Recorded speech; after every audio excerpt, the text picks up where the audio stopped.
Hey yo, what's going on guys? This is Mike Reed here, and I'm back again today with another toy review. Yes, I understand that lately, especially for my return to YouTube, I've been doing a lot of toy reviews.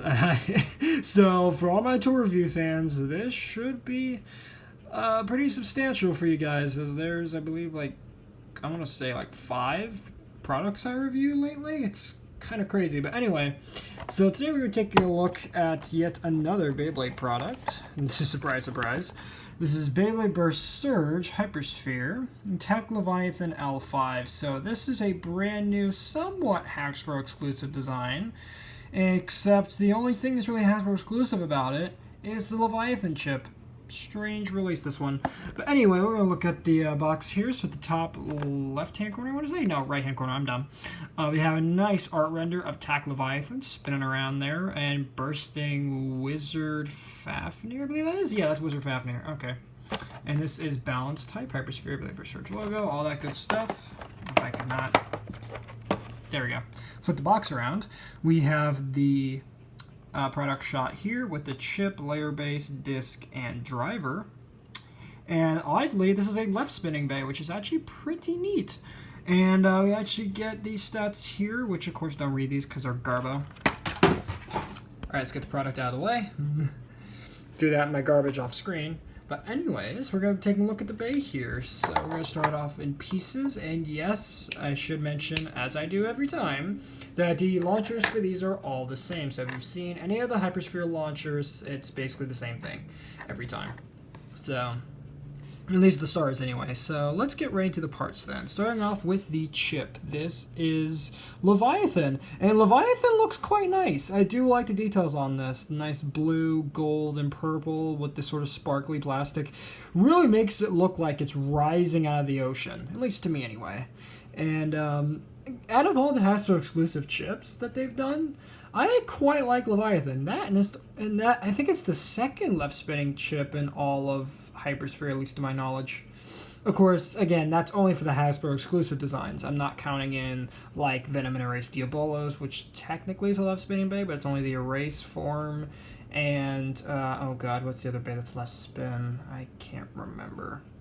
I've mastered Diabolos, yes. Well, it's left spin, although Hasbro completely scrapped the gimmick for that, so good job, guys. But anyway, so here we have it, and it's quite nice, the Leviathan chip. So let's move away from that, and let's get on to the layer base, which is, again, where I start having a few issues.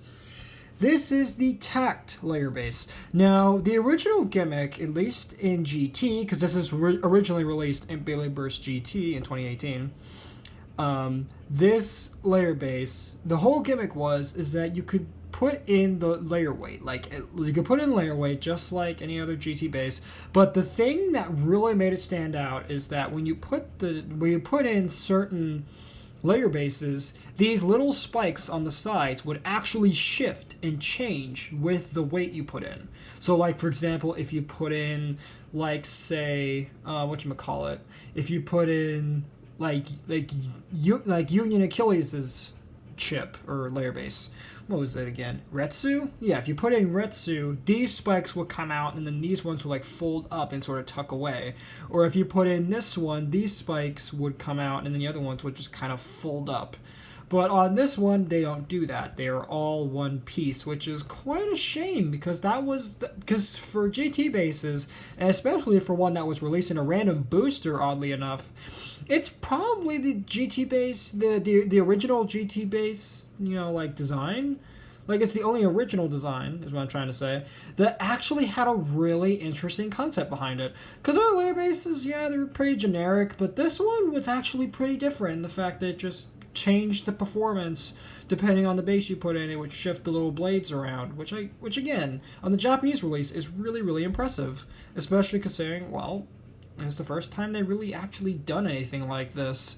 So, and it was even weirder because it was released in a random booster. You'd think this would be released with a actual full Beyblade combo, but instead it was released as a layer base, as a layer base for a random booster prize. I was trying to say before my tongue decided to stop working. But anyway, that's a pretty nice layer base all in all.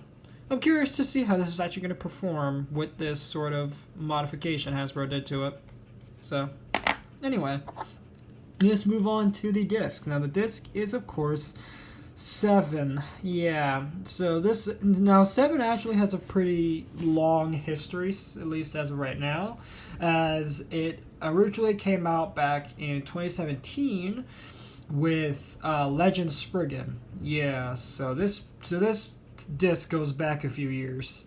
But yeah, it's still a good part overall. It's not amazing, but it's not a bad part. So, there's 7. If you want to know my original thoughts on that, I believe I did a review on Legend Spriggan in my collection review. So definitely go check that out. I might link that below if I actually remember to do that, so you can watch that review. But anyway, lastly we get the driver for this bay, which is Zephyr.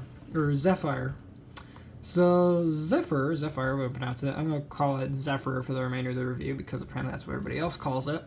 It is a fairly interesting driver. So the whole gimmick of Zephyr when it was originally released was basically it was a whole flat sort of tip. So what that means is essentially it's a flat tip, except it has a hole in the middle where, you know, plastic would normally be filled in. And the whole gimmick of that is to help it, you know, increase speed when launched, but also it doesn't But all the while, it doesn't lose any stamina or speed whilst it's doing it. And surprisingly, Zephyr does really, really well for a tip. Dare I say, a lot better than some of the rubber tips around when it came out. And if you want to know the age of this driver, this originally came out on the original Neptune Armed Zephyr way back in 2016. That's crazy. Not even that, 2015. 2015 is when this came out. That's crazy how old this part is. But regardless, this is now its Hypersphere form, and I love this blue it got going on to it. So I'm not going to blurb on about it anymore, and let's just get the Beyblade put together here. So we have the driver, the 7 disc, and then we have Tact Leviathan himself plopped right on top. And there you go, guys. There is Tact Leviathan. Very, very nice looking. Again, a shame that the gimmick has been stripped for this release. That and some of the tampos are missing on it. But other than that, it looks pretty good. Not complaining with this one. So again, for comparisons, I'm just going to start off with some generic, original Hypersphere design slash, GT designs. So we're going to start off first with Union Achilles. So there you go, and there he is with his Union Blade mode. And now I'm going to compare him without the Union Blade. And of course I'm using the one from the premium set that came out at Walmart. It was a Walmart exclusive set. So there you go. There he is in the speed mode. So that way you can see the difference between those two. Quite nice there. Alright, so as soon as I can actually get Achilles' blades back on, we'll actually get into the next comparison. So give me 1 second. Okay, there we go. Okay, can't you get in? There we go. Alright, so for the next comparison, we're going to bring in Ace Dragon. If I can actually put him up right. There we go. For comparison, here is Ace Dragon. So you can see how those two stack up. If I could actually put the... There we go. There we go. Next, I'm going to bring in Venom Diabolos. You can see the difference between those two bays. And then I think next we're going to compare with Erase Diabolos. There you can see how those two look together. If I could actually get them both on camera. There we go. Or in the frame.